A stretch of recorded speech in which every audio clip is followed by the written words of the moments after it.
લખતર તાલુકાના યુવાને લખતર તાલુકાની ગ્રામ્યની યુવતીનો સ્નાન કરતો વિડીયો ઉતારી ચેનચાળા કરતો હતો. લખતર ગ્રામ્યની યુવતીને બદનામ કરવાની ધમકી મળતા ઝેરી દવા ગટગટાવી લીધી. યુવતીને સારવાર માટે સુરેન્દ્રનગરની હોસ્પિટલ લઈ જવાઈ. સારવાર માંગથી સ્વસ્થ થતા લખતર પોલીસ સ્ટેશન ફરિયાદ નોંધાઈ. લખતર પોલીસ દ્વારા યુવતીની ફરિયાદ લઈ 354 કલમ ધારા મુજબ ગુનો દાખલ કરાયો. લખતર પોલીસ દ્વારા આરોપીને ગણતરીના કલાકોમાં ઝડપી પાડ્યો.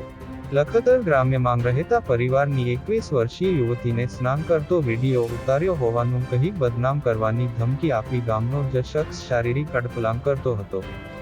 આથી યુવતીએ બદનામીના ડરે ઝેરી દવા પી લેતા સારવાર માટે સુરેન્દ્રનગર લઈ જવામાં આવી હતી. આ અંગે લખતર પોલીસ મથકે યુવાન સામે ફરિયાદ નોંધવામાં હતી.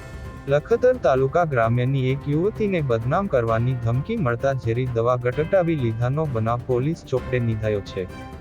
આ અંગે લખતર પોલીસ મથકેથી વધુમાં મળતી માહિતી મુજબ તાલુકાના એક નાના એવા ગામમાં રહેતા પરિવારની 21 વર્ષીય દીકરી 6 માસ પહેલા ઘરમાં એકલી હતી. તેના માતા પિતા અને ભાઈ ખેતરે ગયા હતા. ત્યારે ગામના જ દિનેશ સવજીભાઈ સિંધવે યુવતીના ઘરે આવી મેંતારો સ્નાન કરતો વિડીયો ઉતારી લીધો છે. તું મારી સાથે સંબંધ રાખ નહીંતર હું તને બદનામ કરીશ તેવી ધમકી આપી હતી અને યુવતી સાથે ચેનચાળા કરીને જતો રહ્યો હતો. ત્યારબાદ અવારનવાર યુવતી ઘરે એકલી હોય ત્યારે દિનેશ સિંધવ આવતો હતો અને શારીરિક અડપલામ કરતો હતો. વારંવારની જાતીય સતામણીથી કંટાળી જઈ યુવતીએ 20મી ફેબ્રુઆરીના રોજ જીરામાં છાંટવાની ઝેરી દવા પી લીધી હતી.